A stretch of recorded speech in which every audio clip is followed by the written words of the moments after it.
Welcome to the Voice of Bold Business Radio, the show about ways to stay competitive in a changing market, break through business plateaus, and respond to the changing expectations of today's customers. Your host, Jess Dewell, is a rapid growth entrepreneur, consultant, and business advocate with a 20-year track record of business excellence. She candidly discusses how to achieve your growth strategy and realize your company's unfulfilled potential. Now, here's Jess. You were in the right place for conversations about current needs that we as business leaders face. The things that come up in our daily work life, monthly work life, annual work life include technology, customer expectations, and changing markets. Those are three elements of what goes into our growth strategy. And the Voice of Bold Business Radio is about what it means to reach those short-term goals within our growth strategy, as well as increase confidence in our long-term positioning for market relevance and sustainable success. This is program 202, the importance of goalposts. When we look at our actions, how do we prioritize? By the way, when we look at our actions, how are we rewarding and thinking about and evaluating what we're doing in our business? How do we do that? What are the outcomes of that? Today, we're going to explore that and more, because having goalposts means we know where we're going. We have some place that we're headed. I'm Jess Dewell, founder and CEO of Red Direction, and I bring you over 20 years of advising, consulting, and facilitating around growth strategy. Companies that work closely with me learn to ask the right questions and think effectively on their feet. I'm your business advocate, specializing in working with companies at critical points in development to balance their growth with constraints found in both leadership and in operations. Yeah, this program, the importance of goalposts. This came up in a whole bunch of conversations for me about a month ago, and I'm like, we'll just have a conversation about it. We'll see what happens. We'll see where it goes. We'll see what can come of this. Usually I use the term direction or compass or foundation or values, but you know, when we think about goalposts, we know where the end is. We also know that it's short term, and that the successes from each of the short-term gains, right? Every yard we get closer to that end zone, as well as every win that we take away, sets up what we have next, sets up what we can do next, sets up our opportunity next. And that's what today is about when we talk about the importance of goalposts. So we're going to go a lot of different places, knowing that we're talking about growth strategy. Plain and simple, we're talking about growth strategy. And the way that I've started to define growth strategy, and for those of you who are going to be joining me on February 1st, which is the day that this airs, by the way, we are going to be in the middle of a growth summit on Friday, February 1st. And that growth summit definition is as follows. This is where all of the work that I've done over the past 2 decades culminates. Growth strategy is the direction a company identifies to ensure market relevance and its own future. That's how at Red Direction we encompass and create shared meaning about what is a growth strategy, which is, by the way, part of a bigger strategic plan. This particular piece, though, tends to fall to sales or marketing. And the thing is, growth strategy is more than that. It's also more than the executive in charge of making the plan and disseminating it out and communicating it and all of that activity that goes around communication within an organization. It's fundamentally understanding what goes into that. Because when we know the growth strategy, we know where we're going, we know which end zone is ours, and we know that with each win, what path we are on. And we know with each failure, loss, setback, whatever you want to call them, it's a learning experience to figure out how to go forward and how to learn from that to become better. Because in business, it's all about market relevance. Whether we're looking at a company that's 5 years old, 5 months old, 5 weeks old, or several hundred years old, which there are many out there, the way that they get to stay around for hundreds of years is because they're figuring out how to stay relevant in changing markets. And that is the key to its future success. That's the key to our company's future success. So it's not future market relevance, it's market relevance across time. And it's a little bit of an interesting dichotomy, because as I was sharing this definition, that's actually what came up. The biggest thing that kept coming up was people were telling me, their response was, but future market relevance, how do we grow today? And so the placement of the words in a sentence is very specific in this case. All right. We know we work hard. We know we play hard, or we do some variation in between. In my world, I don't work hard or play hard. I'm just all in with whatever I'm doing, with whatever I have agreed to do, and live really the dream. I'm living my dream. I'm doing what I want when I want. And yes, it is full, and sometimes it is busy. And yes, there's not a lot of time for extra stuff. I'm okay with that. Now, I'm thinking about red direction and all of that, because one of the things I'm going to share with you is this concept of present retreat in a growth strategy. By the end of our program today, I'm going to bring up present retreat again. And the concept of a present retreat, right? Words that have many meanings. Present, a gift with a bow on top that you can open up and be surprised by. Present in that moment. What are we doing? And is all of our attention here? Or is it leaking out to the other stuff that's on our calendar and in our lives that's also eking and begging for priority? Retreat is a way to go to a spa, right? Or take a bubble bath, or sit in a dark closet and watch a football game, whatever, dark room, right? Not closet. I like those too, but dark room, watch a football game, whatever it is that you do to rejuvenate and take a step out of the regular, the other part of retreat. And I learned this, right? People always think of retreat as just falling back and giving up and failing. Well, I learned part of this conversation in finding these two words together. I learned that I was missing a really key piece of what a retreat is, like a military retreat.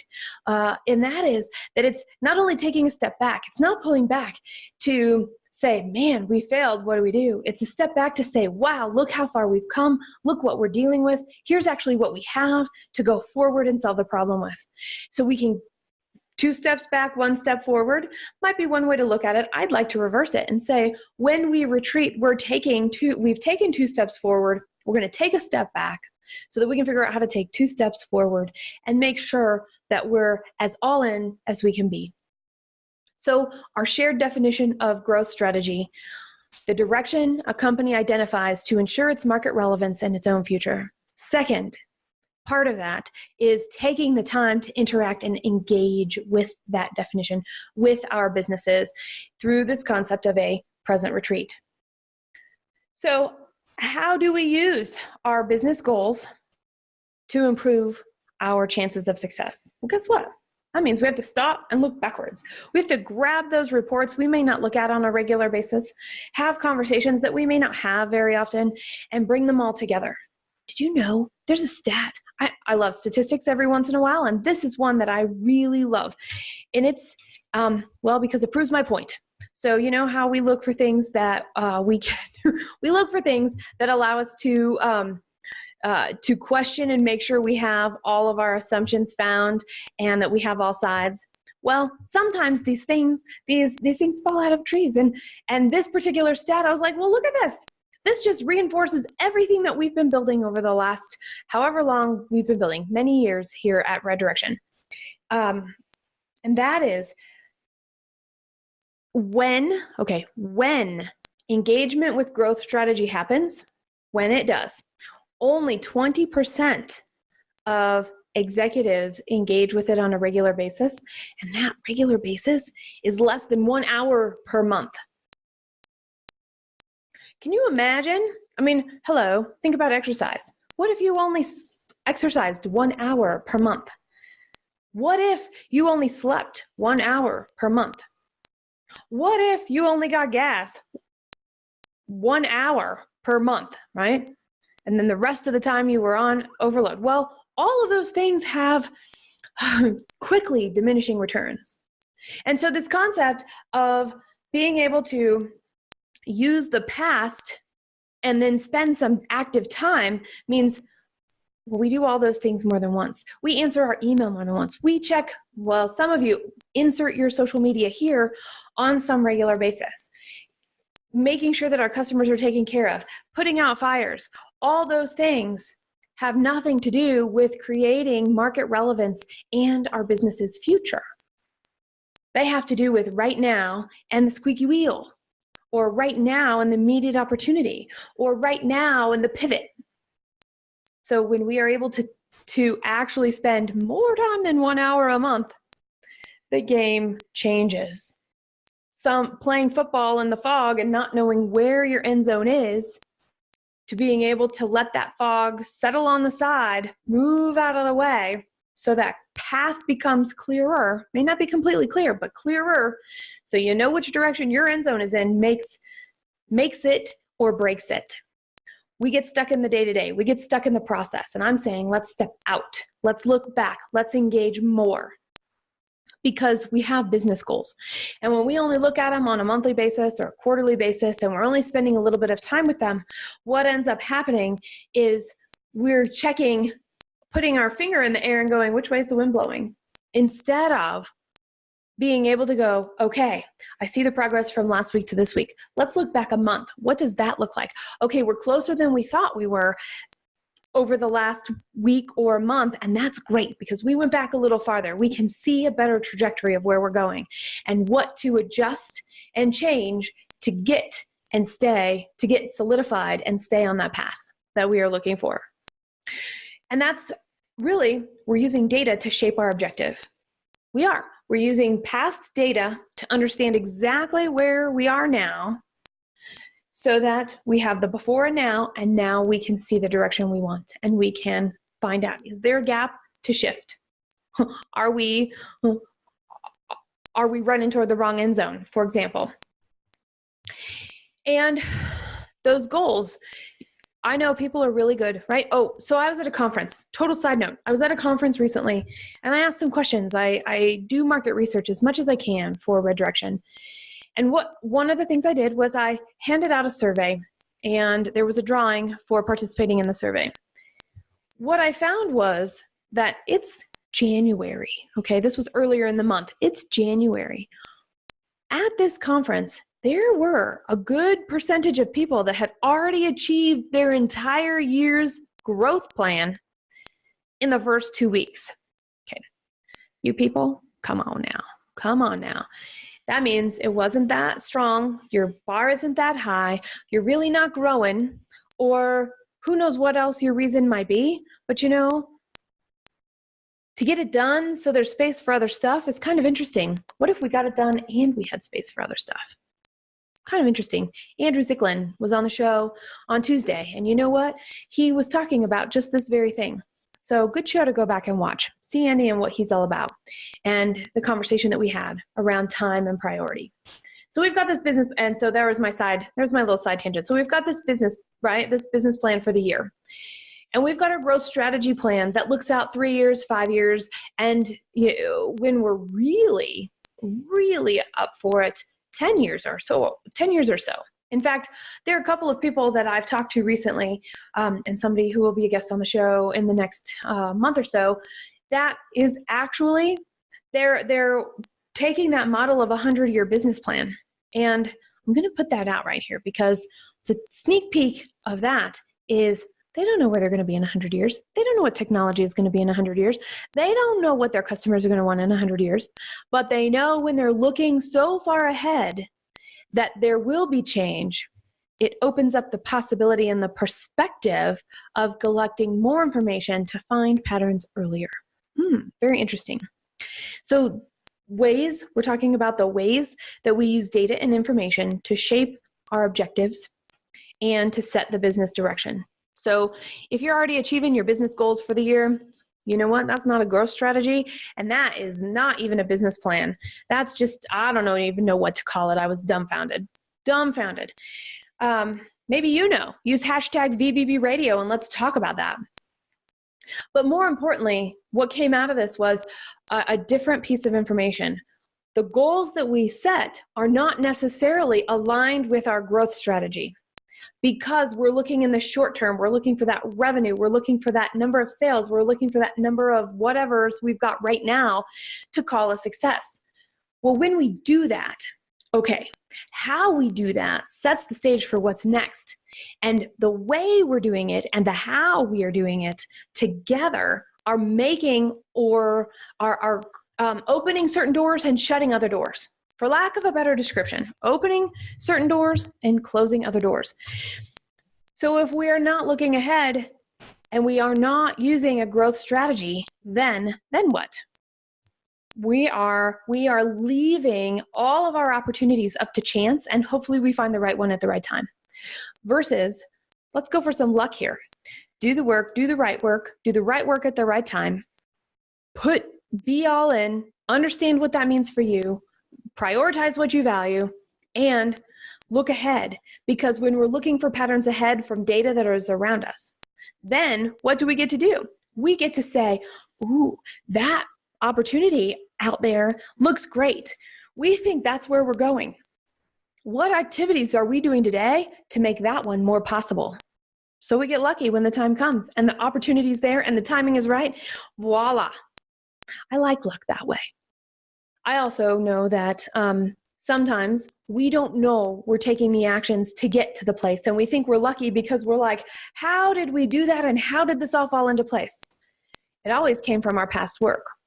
But provided we were unaware or didn't know how to see it, things still lined up, and we were feeling, experiencing, acting, adjusting our way through that journey. Growth strategy, the direction a company identifies to ensure market relevance in its own future. So what are the parts of a growth strategy, right? We're thinking about this. What are the parts of a growth strategy? Well, there are 4 basic ones. And by the way, just like personality tests, they're 16 and 64 and however many this and that, blah, blah, blah, blah, blah. The original quadrant was 4. And a guy named Ansoff had this named after him because he created it, the Ansoff Matrix. And we're talking about new products and existing products, and we're talking about existing markets and new markets. Right? That's our graph. And within that, there are four areas, right? So we can get new markets with existing products to make market development. We can use new markets and new products to diversify our offering. We can use existing markets and existing products to go deep and penetrate the market more. We can also use existing markets and new products and develop our products more. So these 4 key areas: development, market development, product development, diversification, market penetration. Those are the general areas. Now, in your business plan, just take a quick peek at it. In your business plan, do you have, what are the activities and which of these areas which of these areas align to the way your business plan is written? That's where I wanted to go. Because if you don't know, if you can't just say, Jess, you're listening to this, Jess, I know it. I'm diversifying for the next few years. And here's why. Bum, bum, bum, bum, bum. All right.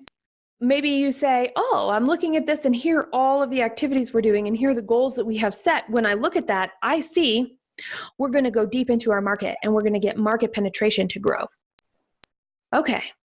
And by the way, these are the external ones. Some of you might have things on your plan that says, well, maybe our revenues aren't going to grow, but we're going to increase our profitability with what we have today so that we can become leaner, so that we can become, we can free up some resources for the projects we know we want in the next 3 to 5 years. So we can alleviate some stress where there's a lot of stress. Great. So those same things could be applied internally as well. Are we going to optimize our process? Are we going to develop our people? Are we going to scale our people? And how do we scale and grow and onboard and continue to expand from the place that we're at and using the success we've had so far as that foundation? So it could be internal, could be external. For the purpose of the rest of this conversation, though, that was our only look internal. Most of it's going to be on the business development from the outside. from the outside. Where are we going to go? Where can we get sales? What can we do to increase our growth and our growth revenue? So all companies do all of these things at some point in time. Maybe they stick, maybe they don't. Maybe they work for that company and maybe they don't. I've seen it all. And in fact, there are 3 stories that I'm sharing at the Growth Summit, and one is about you're in the middle of growth and you have no idea what your strategy is. You're just trying to keep up with growth. Another one is a dream about something that is so important and so possible that must get out into the world that the actions, just doing the actions, make the opportunity to see what other actions are possible to increase that awareness and get adoption of a product and bring it to market. And the third, so those are both 2 different kinds of growth. And the third is actually contract. Your growth strategy in your business plan might be contraction. So this is a place where we have to pull off the blinders and go, what's happening? How's it going? By the way, so this is what I'm talking about. The basis of the story is every single year sales go down, and every single year expenses are decreased to match the sales. So there's contraction happening all the way around. There's always expense cutting, cost savings, whatever it is. Yet reducing resources, creating this allocation that is hard to overcome, means there is going to be no growth. And so there's, in general, benign neglect around the company who's in contraction with no path to expansion. And, it's like death by 1,000 paper cuts. How long are you going to milk this before it's too late and there's only the diminishing return and the company will eventually close? It's just a matter of when. And none of us want to be there, yet our business plans might reflect that. Okay, I'm going to look outward. I'm going to recognize the risk. I'm going to recognize it's scary to not know what we need to do, but that things are changing. Or that we've decided what we're going to do, and now we've got to figure out how do we stay relevant doing it? How do we make an impact doing that? So that's the Ansoff Matrix, plus a couple of stories, plus tying this back to what you have in your business right now. Now, those of you who are out there that already have a growth strategy, I would love to connect with you just a minute here and talk about what it might be in relationship to these 4 areas. Because whether it's new products, market penetration, diversification, or product development, what you're working with, and you've decided this is your growth strategy. So here's the challenge for you, because for whatever reason, the first part of the conversation is like, yeah, Jess, I got that. I'm looking at that. I'm tracking with you. So now you're doing it, right? You've got this growth strategy and you're doing it. You've decided in new products, we're doing this, and in diversification, we're doing that. Well, write it down. And then I challenge you to get that out of your head quickly and go back and think about, what do we do, and this we means you and your company, what do we do that allows us to do something else? What else can we do around market penetration or product development? And write those down. What are we not doing that we could do because it's viable, because we know what our resources are, we know what our budgets are, we know where our constraints are, we've got this growth strategy. So why not look at the possibilities?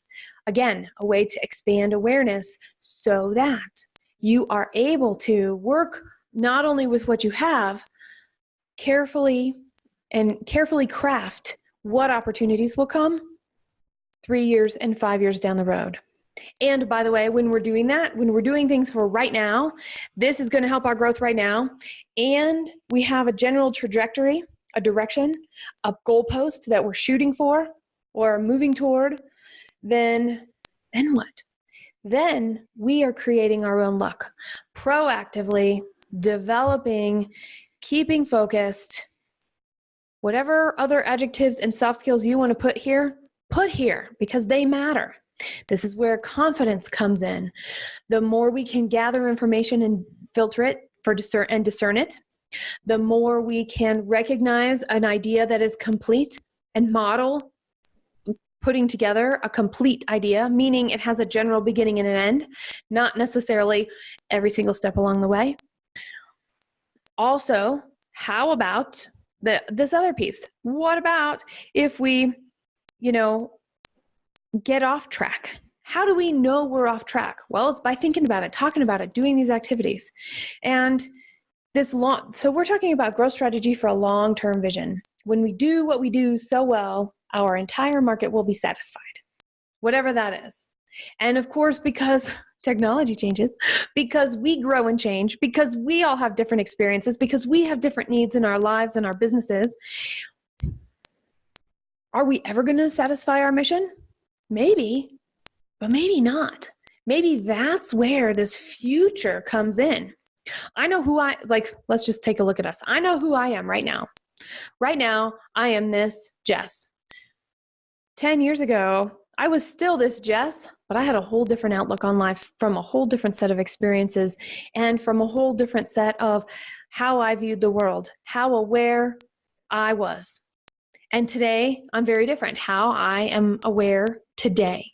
Well, guess what? 10 years from now, I'm going to be the same Jess, but I'm also going to be a very different Jess because my experiences and what I'm looking at and how I'm looking at the world will change. And so my 10 years from now self, and by the way, if you're ever with me in conversation, I talk about my past self and my future self. I'm like, hey, future self, this is for you. And every once in a while, I'm like, wow, that was really easy. And I pause and I say, hey, past self, thank you for setting it up to be so easy today, because I'm recognizing when the things come together from the actions that I've taken in the past and that they ripple out into the future. That's what this is about, the ripple out into the future. Join in the conversation, radio@reddirection.com. Also, out there on the internet, use hashtag VBB Radio and tell us what you think about this. Tell us what your growth strategy is. Tell us which part you've got. We'll be right back after this. You're listening to the voice of Bold Business Radio. In every program, we share stories, tips, and concepts that benefit short-term goals and increase confidence in long-term positioning.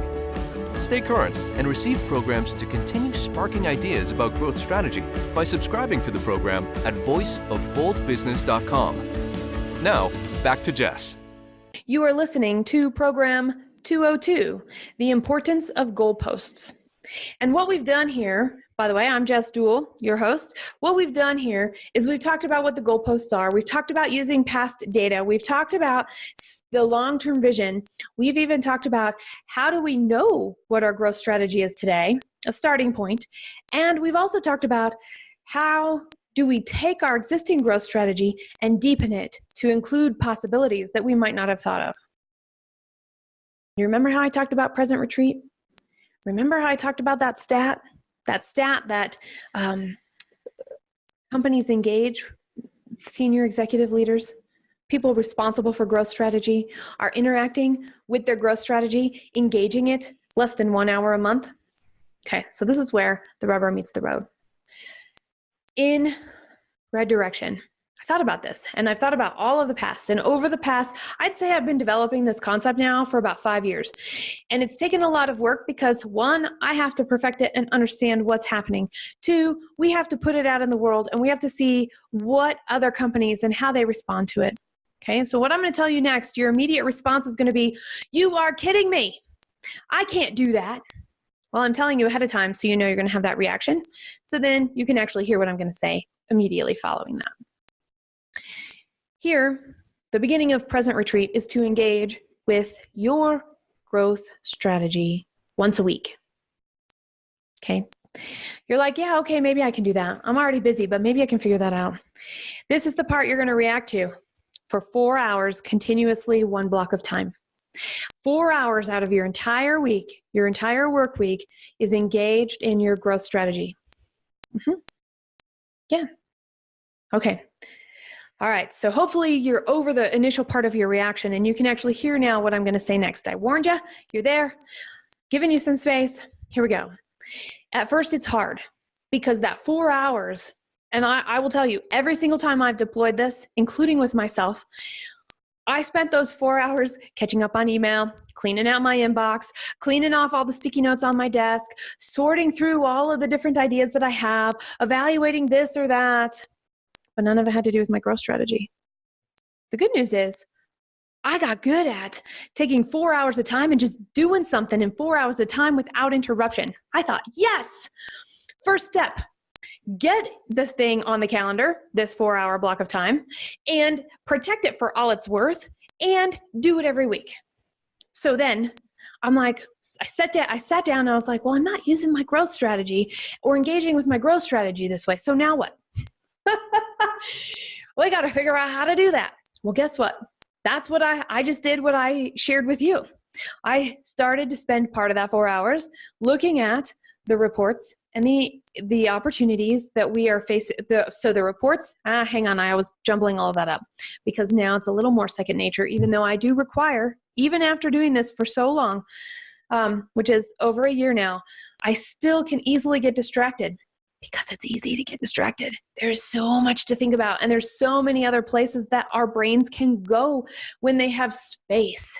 And so this is a discipline of brain power, head power, heart power, gut power, time power, your power.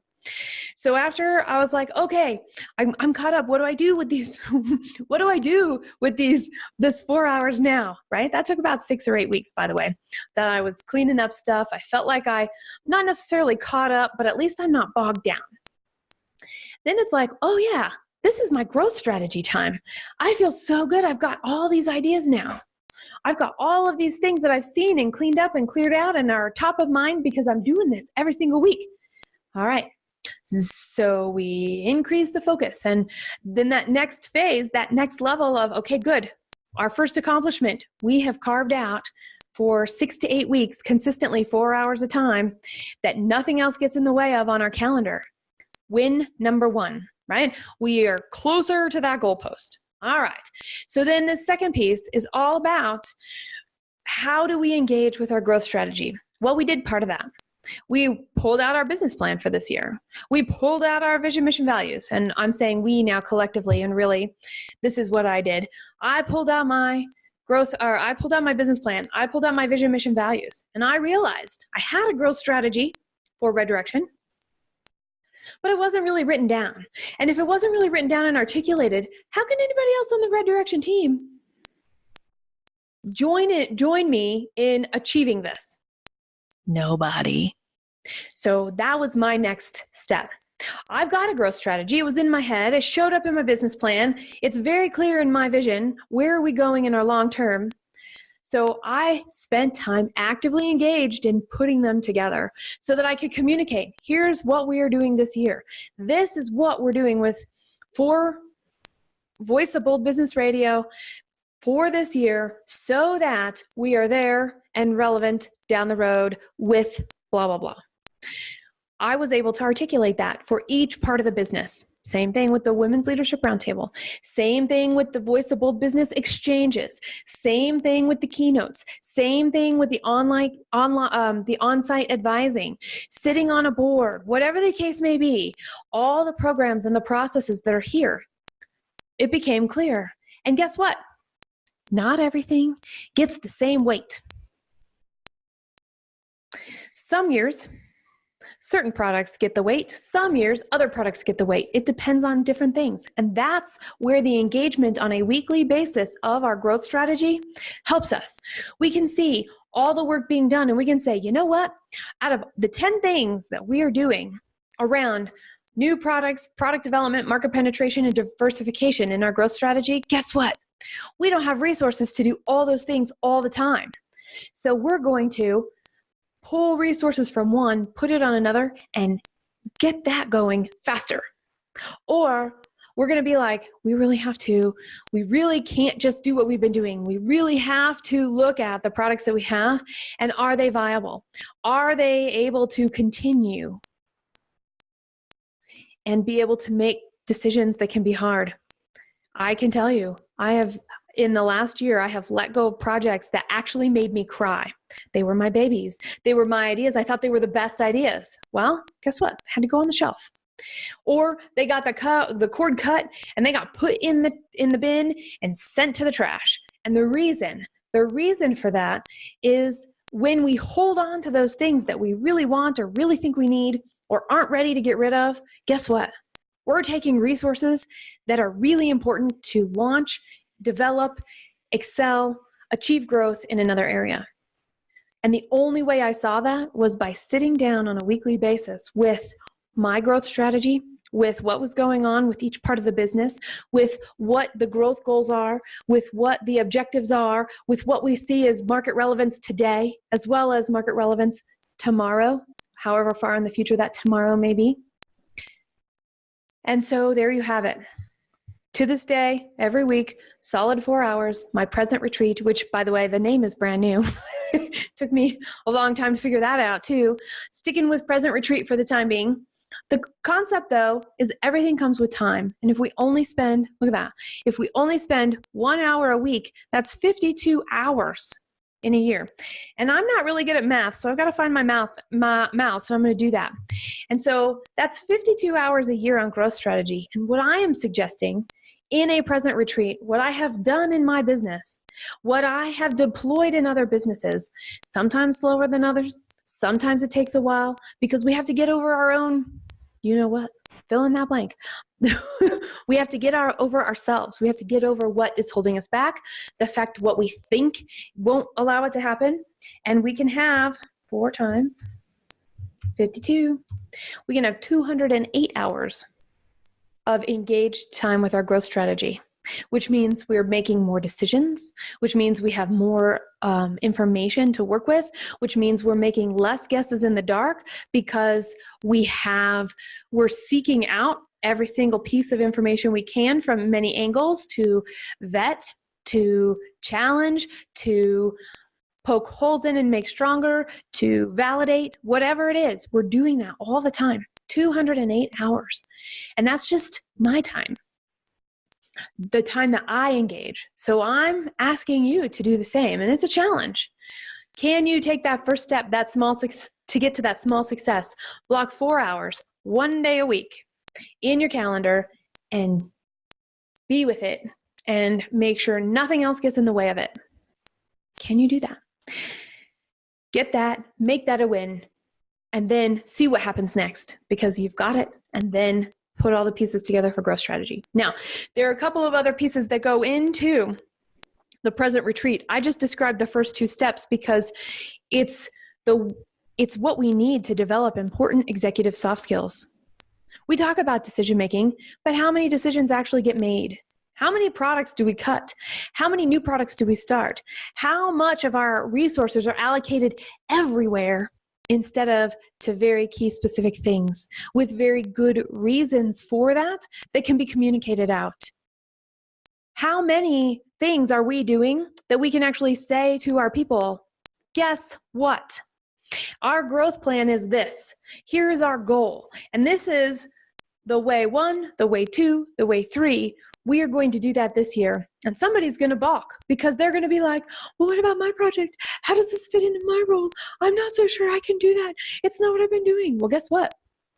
You're helping them grow too, because you're creating a box that they can create in. And they also understand then the importance of not only knowing what our growth goals are this year, the way that we as a group expect to get there. And even more than that, the way that they can start seeing other opportunities because of sometimes boxes are empowering because we want a box big enough that we don't hit up against the walls, but we also want a box so that we know with which to work in. Because I was thinking about one of the things I was reading, right? You may remember, they were on the show. Diane Collins and Alan Collins, they were on the show, and we were talking about quantum think. And we were talking about making not just iterations all the time, actually making a leap so big, we have no idea how we got to where we're going just because of one thought change, one way that we changed our thinking, one way that one aspect of how we showed up differently. And so, it was really interesting because I'm like, I love how this book works. How am I going to pick just one thing out of this book to bring into the importance of goalposts? Well, listen to this. This is it. Quantum physics is the physics of possibilities. Okay? That's from a quantum physicist. But here's the other thing. When we spend 4 hours a week together, that 208 hours a year that we dedicate to our growth strategy, this is what it says on page 94. When you begin to watch your own thought patterns with awareness, you are likely to find that much of what you think and do is automatic. Yeah, okay, so far so good. This is not a bad thing in and of itself, just something to notice. We're made to make, right? So here's me talking. We're made to make shortcuts. We're made to be efficient. Our brains do a lot of stuff and create shortcuts for us. And so then they say, now you have a perfectly good explanation for why we're automatic, which is old world thinking. So you're off the hook thinking for yourself. Guess what? This book is all about our whole being. And so if we can notice our automatic habits, and then we can find out, are they holding us back? Are they limiting our thinking? When we actually think back to the first part of the program when we were talking about what else can you do around each of the areas of growth, here's what we are doing for product development. Here's what we could do for product development. Don't worry about all the resources and all that other good stuff. Just make sure it's not pie in the sky. And look at the coulds. There's a gap analysis right there. That's what Diane is talking about. Well, how about this? That's what I envision in this particular conversation that Diane could inform us as she wrote this. I know she was thinking more globally. Apply that concept to other parts of your life too, because it's relevant. Where do we think automatically? Where do we put the limits on? Where do we say, okay, we've made the decision and now that's it? Really? When do we make a decision and now that's it? Do we actually get stuff done all the time? Flying colors, super easy, no problems? No. So, hello, when we make a decision, we're just recognizing we put a stake in the sand so that the problems that are going to arise actually come to the surface so we can address them, so that we can work with them, so that we can experience them, so we can learn from them, to be on this journey to get us where we're going.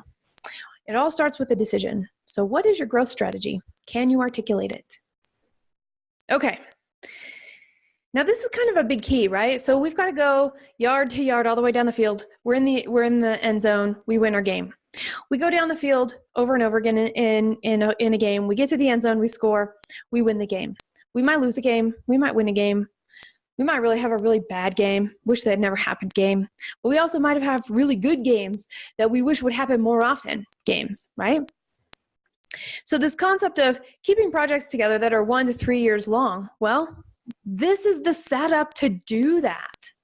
This is the setup that we need to be able to go, are we relevant? You know, what's changing and how do we stay relevant in that change? That could be competitive advantage, competitive placement in the market.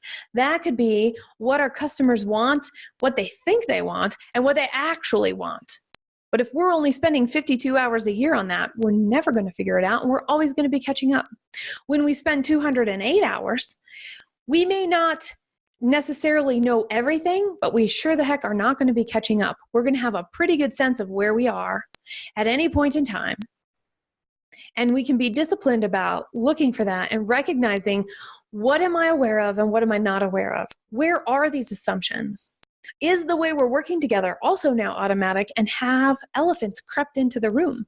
And what we say we do and what we say we value is not actually what we do, so it erodes at what we value. We can find those things, and we can be working on the inside and the outside at the same time, because we can. I was thinking of a plant right then, but I couldn't figure out the rest of the concept fast enough to share with you. So if it comes to me, I'll share. Otherwise, we'll just go with it. I'm talking about growth because sometimes, I mean, one of the traditional ways of a growth strategy, achieving new revenue, is through mergers and acquisitions. Well, some of you are out there planning for an exit. You're planning for an exit to be done with this business. You're planning for an exit because you're ready for the next business. You're planning an exit because it's why you started the business. You're planning an exit because when you exit, you want to leave a legacy, right? There's so many reasons to exit. Well, I'm thinking about that because especially with mergers and acquisitions, I could spend a whole show on that. So I've got to pause for just a minute and see where I want to go here. Because that is definitely, okay, mergers and acquisitions is definitely a way to go. Here's the other thing though. Growth through new products and diversification and thinking is pretty powerful also. And so if an exit strategy is in your future and you're listening to this going, well, all I have to do is hit these numbers so that I can get acquired. Well, guess what? Yeah. But what you're exiting from, the way that what you're exiting from is valued, and the way business is done and is it sustainable are all things that while the numbers say one thing, it's not the whole thing. It's like if I were going to buy wherever I live, right? I live in Boulder, Colorado. If I took my house and I stuck it in Kansas City, Kansas, it would be a much different price than it is here. If I took my house with the amount of, let's include the amount of yard that I have too, and I stuck it in San Francisco or really close to New York City, right? The value would be much different. So I'm thinking about that because when we're talking about exiting, when we're talking about our growth strategy, when we're saying, I don't have to think about my growth strategy because I'm going to exit, you're wrong. Because you have what you have. So can you strengthen it? And can you keep it updated? And can you keep it something that somebody else can come in and take over and understand how to take over? Because depending on what it is that makes your company have the revenue it has, also it adds value and strengthens your position to exit when you have a culture and a process that is not only repeatable and not only scalable, but solid. Because building in, here are the things that we actively do that a lot of other companies don't. Remember? Of the people who engage with their growth strategy, which we don't know what that number is, 20% of them engage about an hour a month. There's a lot of opportunity here. The bar is really low. The thing is, even though the bar is really low, that 4 hours a week is a really tough discipline to build. It's worth it in the end because there is no end. It's worth it every week for me. It's worth it every week for the companies that are doing this. It's worth it because the way that we think and when we think and how we think changes, which means the way we are aware, what we're aware of, and we can see possibilities and threats a little more readily, and we're taken less by surprise.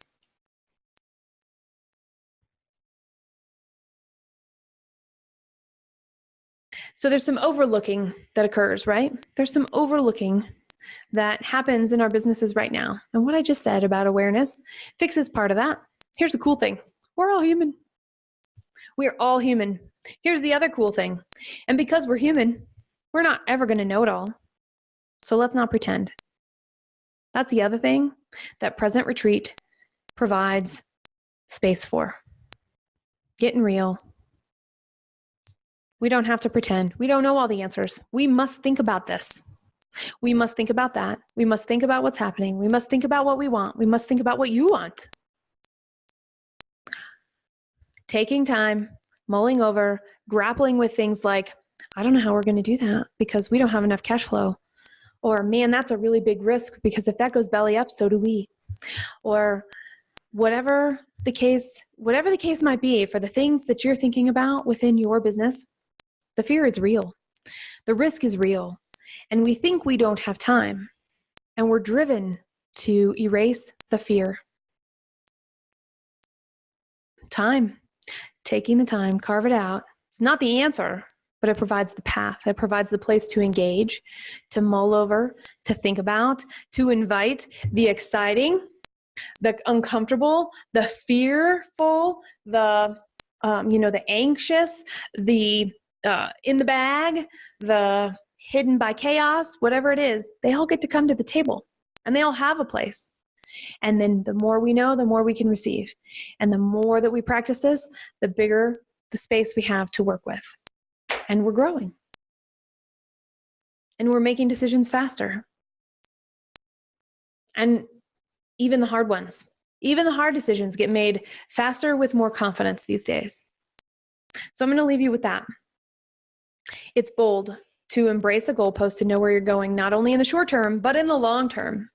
It's bold to say, here's not only what my business plan is, but by looking at my business plan, here's what my growth strategy is. This is the way we're going to achieve revenue this year. And this is the way we are going to achieve our 3-year and 5-year goals of delivering on our mission, on delivering on our vision, by embracing our values, by understanding our processes.